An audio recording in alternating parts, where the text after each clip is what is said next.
ನಮ್ಮ ಗಂಡುಗಲಿ ಒಡೆನೂರು ಮನು ಅವರು ಧ್ರುವ ಸರ್ಜಾ ಅವರ ಕಾಲಿಗೆ ಬಿದ್ದು ಗೊಳೋ ಅಂತ ಅಳ್ತಿದ್ದಾನೆ. ಇತ್ತೀಚೆಗೆ ಸೋಷಿಯಲ್ ಮೀಡಿಯಾದಲ್ಲಿ ಒಂದು ಆಡಿಯೋ ಕ್ಲಿಪ್ ಒಂದು ವೈರಲ್ ಆಗಿತ್ತು. ಆ ಆಡಿಯೋದಲ್ಲಿ ಶಿವಣ್ಣ, ದರ್ಶನ್, ಧ್ರುವ ಅವರ ಬಗ್ಗೆ ಕೆಟ್ಟದಾಗಿ ಮಾತನಾಡಿದ್ದ ಈ ಬೋಳಿ ನನ್ನ ಮಗ.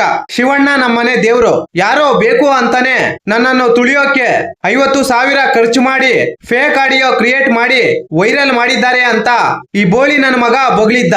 ಆ ಆಡಿಯೋ ನಂದೇ, ಆ ಆಡಿಯೋದಲ್ಲಿರುವುದು ನಂದೇ ವಾಯ್ಸು ಅಂತ ನಿಜ ಬೊಗಳಿದ್ದಾನೆ. ಇನ್ನೊಬ್ಬರ ಸಾವನ್ನು ಬಯಸುವ ಇಂಥ ಮಿಂಡ್ರಿ ನನ್ನ ಮಕ್ಕಳನ್ನ ಕನ್ನಡ ಚಿತ್ರರಂಗದಿಂದ ಬ್ಯಾನ್ ಮಾಡಿ ಬಿಸಾಕ್ಬೇಕು. ಇಂಥ ನನ್ನ ಮಕ್ಕಳಿಗೆ ಕರುಣೆ ಪರಣೆ ತೋರಿಸಬಾರ್ದು. ಶಿವಣ್ಣನ ಹತ್ರ ಹೋಗಿ ಕ್ಷಮೆ ಕೇಳಕ್ಕೆ ಧೈರ್ಯ ಇಲ್ದೆ, ದರ್ಶನ್ ಅವರ ಬಳಿ ಹೋಗಿ ಕ್ಷಮೆ ಕೇಳಕ್ಕೆ ತಾಕತ್ ಇಲ್ದೆ ಧ್ರುವ ಸರ್ಜಾ ಅವರಿಗೆ ಒಂದು ಆಡಿಯೋ ನೋಟು ಕಳಿಸಿದ್ದಾನೆ. ಆ ಆಡಿಯೋ ನೋಟಲ್ಲಿ ಈ ಬೋಳಿ ನನ್ನ ಮಗ ನಿಜ ಒಪ್ಕೊಂಡಿದ್ದಾನೆ. ಇದಕ್ಕೆ ಪ್ರತಿಕ್ರಿಯಿಸಿದ ಧ್ರುವ ಅವರು, ನಂದು ಬಿಡು, ಮೊದಲು ಶಿವಣ್ಣ, ದರ್ಶನ್ ಸಾರ್ ಬಳಿ ಹೋಗಿ ಕ್ಷಮೆ ಕೇಳು, ನಿನ್ನ ಹೆಂಡತಿ ಮಕ್ಕಳನ್ನು ಚೆನ್ನಾಗಿ ನೋಡ್ಕೋ ಅಂತ ರಿಪ್ಲೈ ಮಾಡಿದ್ದಾರೆ ಈ ಒಡೆನೂರು ಮನು ಅವರಿಗೆ. ಧ್ರುವ ಸರ್ಜಾ ಅವರು ಒಳ್ಳೆಯವರು ಆಗಿದ್ರಿಂದ ಕ್ಷಮಿಸಿದ್ದಾರೆ.